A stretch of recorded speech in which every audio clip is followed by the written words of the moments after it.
एक कहावत है, भारत में मशहूर है कि भूखे पेट भजन नहीं होता है।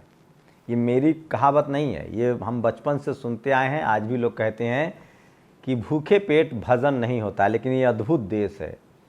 यहाँ का बहुजन समाज भूखे पेट भी भजन करता है, क्योंकि उसे ये बता दिया गया है कि आपको सब कुछ यहीं से मिलेगा। लेकिन मैं आपको बताऊंगा कि आज जो भगवान राम का मंदिर जो शिलान्यास हुआ है, जो प्राण प्रतिष्ठा हुआ, उसमें जो जाने वाले लोग हैं, चाहे वो पहले टेलीविज़न अखबार की बात करूंगा, मीडिया मालिक की बात करूंगा, फिर उन तमाम एक्ट्रेस एक्टर की बात करूंगा। और इस देश के 15% लोगों के पास वो ताकत है कि वो किसी भी आयोजन को भव्य और बड़ा बना सकते हैं। नमस्कार, मैं शंभू कुमार सिंह और आप देख रहे हैं नेशनल दस्तक। सबसे पहले बात करूंगा, चूंकि मीडिया का छात्र हूं तो मीडिया का। चूंकि इस देश में लाखों अखबार और हजारों टेलीविज़न जो चैनल हैं, वो इस देश के सवर्ण समाज चलाते हैं। अगर आज चूंकि माहौल धार्मिक है, तो अगर धर्म के हिसाब, मनुस्मृति के हिसाब से बताऊं, वर्ण कुव्यवस्था के हिसाब से बताऊं, तो वैश्य, शूद्र, अछूत, ब्राह्मण, क्षत्रिय, ये पूरी व्यवस्था बनी हुई थी। तो ये जो पूरा का पूरा जो संसाधन है, media, judiciary, college, university, bureaucracy, business, education, cinema, sports, ये सब ब्राह्मण समाज के हाथ में है। फिर क्षत्रिय समाज के हाथ में है थोड़ा सा, उसके बाद वैश्य समाज के हाथ में है। इस देश का पूरा व्यापार आज भी लगभग, रामदेव यादव को छोड़ दे तो वैश्य समाज के पास है। इस देश का पूरी नौकरी, जो क्लास 1 की जो नौकरी है, media, judiciary, college, university, bureaucracy की जो नौकरियां हैं, वो ब्राह्मण समाज के पास है। और थोड़ा बहुत जो है वो क्षत्रिय समाज के पास है। तो ये जो 4 वर्ण जो बनाए गए थे, ब्राह्मण, क्षत्रिय, वैश्य और शूद्र, और इसमें जो शूद्र है उसके पास कुछ भी नहीं है। वो छिटपुट संविधान जब लागू हुआ है 1947 के बाद, देश आज़ाद हुआ, उसके बाद संविधान 1950 में लागू हुआ, और आज 22 जनवरी है और आज ही के दिन भारत की जो प्रस्तावना है संविधान की, वो भी लागू हुआ था। तो जितने जो टेलीविज़न एंकर हैं, मैं कुछ बड़े बड़े चैनल के नाम और पत्रकार बताऊंगा, उसमें अशरफ मुसलमान भी शामिल है, जो सवर्ण मुसलमान है वो भी शामिल हैं। तो सोचिए, आज तक जो है वो ब्राह्मण समाज का चैनल है, जी न्यूज़ जो है वो वैश्य समाज का चैनल है, तमाम जो न्यूज़ 18 है वो भी व्यापारी वर्ग का चैनल है, जो वैश्य समाज का चैनल है। एनडीटीवी इंडिया, वो भी अब वैश्य समाज का चैनल है। जैन समाज के लोग भी वैश्य समाज में ही आते हैं, व्यापारी वर्ग हैं, उनका थोड़ा फेथ अलग है, लेकिन वो सेम ही है। उसके बाद चलिए, मीडिया मालिक तो हैं ही, और सारे अखबारों के मालिक मीडिया के मालिक हैं, इसलिए वो अपने जो उनका जो फंक्शन है, उनका जो कार्यक्रम है, उसको भव्य दिखाएंगे। अब रही बात पत्रकारों की, तो वो तमाम पत्रकार जो हैं, जो आपको आज दिख रहे हैं, वो तमाम साहित्यकार, तमाम पत्रकार, वो सब के सब ब्राह्मण समाज से, वैश्य समाज से और क्षत्रिय समाज से हैं।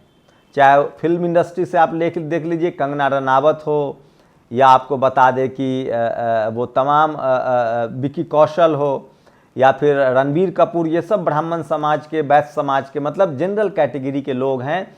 और इसलिए इस आयोजन को इतना भव्य बताया जा रहा है। अब जब आप ग्राउंड पर आएंगे, हर गांव में, हर मोहल्ले में, हर जिला में, हर शहर में सवर्ण समाज का वर्चस्व है। उनके पास ज़मीनें हैं, बिजनेस है, व्यापार है, नौकरी है। 15% बिहार के जाति जनगणना को अगर पैरामीटर माने तो उनकी आबादी 15% है, लेकिन 85-90% संसाधन पर, संसाधन मतलब पैसा, ज़मीन, बिजनेस, सिनेमा, स्पोर्ट्स, खेल, टीवी, अखबार, high court, supreme court, media, judiciary, उन्हीं का कब्जा है, उन्हीं के कंट्रोल में है, वही उन्हीं का वर्चस्व है। इसलिए सब कुछ उनके हिसाब से होता है, और इसलिए सब कुछ आपको बड़ा दिखता है। अब जो 85%, 90% लोग हैं, वो भूखे हैं, वो लाचार हैं, बेबस हैं। न उनके पास घर हैं, न उनके पास नौकरियां हैं। हाँ, वो मजदूर हैं, वो ठेला रिक्शा चलाते हैं, गाड़ी घोड़ा चलाते हैं, सड़कें बनाते हैं। 5% जो गैर सवर्ण लोग हैं, वो सिस्टम में आए हैं। 5% उनकी संख्या हो सकती है 50-75 साल बाद संविधान की वजह से और रिजर्वेशन की वजह से, जिसमें हम जैसे लोग भी हैं जो पत्रकार हैं। अब लेकिन सोचिए, लेकिन 15% जिनका सिस्टम पर कंट्रोल है और उन पर जो 5% लोग आश्रित हैं, वो दिमागी रूप से बहुत डरे और सहमे रहते हैं। उनकी कोशिश होती है कि किसी तरह से जो आरक्षण से या बहुत मेहनत से जो पोजीशन मिला है उस पोजीशन को बना के रखा जाए।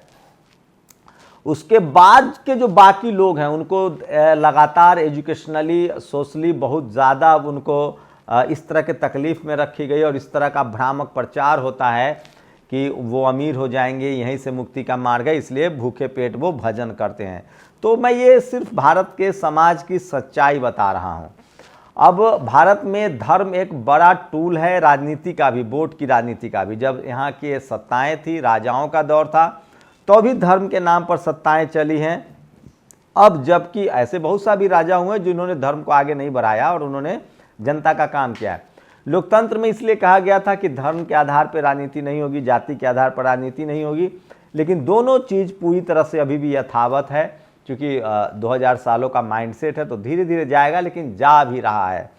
तो उसी वजह से मैं बता रहा हूँ, सोशल मीडिया के आने की वजह से, अगर सोचिए टीवी अखबार ना होता तो इतनी भी बात ना आ पाती, लेकिन सोशल मीडिया के आने की वजह से आज लोग जैसे बामसेफ क्लेम करता है कि अयोध्या में बुद्धिस्टों का भी हक है, वो क्लेम करता है। उसके बाद तमाम लोग आज बाबा साहेब की जो 22 प्रतिज्ञाएं 56 में जो दीक्षा भूमि पर, वो अपने ही आस्था को भी रिप्रेजेंट कर रहे हैं। तो ये हकीकत है। और इसलिए जिनके पास संसाधन, जैसे गांव में जो सबसे अमीर आदमी होगा उसके घर में जब शादी या कोई कार्यक्रम होगा तो वो सबसे भव्य और सबसे विशाल होगा। तो इस देश में 85% लोगों के पास अभी संसाधन नहीं है, वो सिर्फ उस लकीर पर चलते हैं। और एक लेकिन बड़ी बात हुई है राम मंदिर में प्राण प्रतिष्ठा से, कि ऐसा लगता है मुझे पहली बार हो रहा है कि कोई गैर ब्राह्मण जो है वो गर्भगृह में है और वो पहली बार प्रमुख जजमान हैं। ये एक बड़ी कोशिश है। लेकिन इस हिसाब से देखें तो वहाँ अगर जो मेरी जानकारी है, भगवान इस प्राण प्रतिष्ठा में प्रधानमंत्री नरेंद्र मोदी जो कि गैर ब्राह्मण हैं, मैं गैर ब्राह्मण की बात कर रहा हूँ। उसके बाद आनंदीबेन पटेल, वो भी गैर ब्राह्मण हैं। और एक क्षत्रिय हैं जो क्षत्रिय समाज से हैं, जो योगी आदित्यनाथ हैं, सीएम हैं। और जो आरएसएस प्रमुख हैं वो ब्राह्मण समाज से हैं। तो 2 गैर ब्राह्मण समाज से हैं और 2 एक क्षत्रिय समाज से हैं, एक ब्राह्मण समाज से है। तो ये भी पहली बार हो रहा है। खैर संविधान है देश में, लेकिन सोशल मीडिया पर लोग लिख रहे हैं कि महामहिम राष्ट्रपति द्रौपदी मुर्मू का भी इस कार्यक्रम में, इस आयोजन में उनको सम्मिलित होना चाहिए था। संसद के उद्घाटन में भी उनको नहीं बुलाया गया था, शिलान्यास में भी जो उस समय के राष्ट्रपति थे उनको नहीं बुलाया गया था। तो ये कहीं ना कहीं ये भी सवाल सोशल मीडिया पर डिस्कोर्स में है। तो ये जो पूरा देश जो आज राममय है, इसकी वजह एक ये भी है कि जिनके पास संसाधन है उनको, उनका धर्म है ये और उनको सूट करता है। और इसी वजह से जो खासकर जो गरीब हिंदू है, जो SC ST OBC हिंदू है, जो किसान हिंदू है, जो अभी भी अमीरी की रेस में जो संसाधन विहीन है, वो इस धर्म में इसलिए बना हुआ है, उसको लगता है कि शायद उसके भी भाग्य खुलेंगे, उसके भी रास्ते दरवाजे खुलेंगे। लेकिन मुझे लगता है कि 90-95%, चूँकि मैं उसी समाज से आता हूँ, मैं उसी समाज के हालात को जानता हूँ, मुझे लगता है कि हम लोगों को संविधान पर ज़्यादा भरोसा रखना चाहिए। और अगर हमारा पेट भरा रहेगा तो हम आस्था भी बचाएंगे, भजन भी करेंगे। लेकिन एक कहावत है कि भूखे पेट न भजन नहीं होता है, ये कहावत फ़िलहाल सही नहीं है। अभी फ़िलहाल जो दलित, पिछड़े, आदिवासी, बहुजन समाज के लोग हैं, खासकर किसान समाज के लोग हैं, वो अभी भूखे पेट भी भजन कर रहे हैं, क्योंकि आपको करना पड़ता है। जो पावरफुल लोग करते हैं, जो पावरफुल सोसाइटी करता है, जो पावरफुल समाज करता है। तो इसलिए बहुत अचंभित मत होइए। जिस देश में जिसकी सत्ता होती है, जिसके पास संसाधन होता है, उसका कार्यक्रम बड़ा होता है, उसका बड़ा आयोजन होता है। लेकिन भारत की मीडिया के बारे में कहना चाहूँगा कि अगर भारत की मीडिया पर अगर आप SC ST OBC हैं, अल्पसंख्यक समाज के लोग हैं या किसान कम्युनिटी के लोग हैं, और भारत की मीडिया से अगर आप ईमानदारी की उम्मीद करते हैं, मीडिया को सबसे तटस्थ, न्यूट्रल कहा जाता है, तो आप गलतफहमी में हैं। भारत की मीडिया सबसे ज़्यादा जातिवादी है, सबसे ज़्यादा सांप्रदायिक है। बाकी धर्मों के लिए उसके मन में सम्मान नहीं है।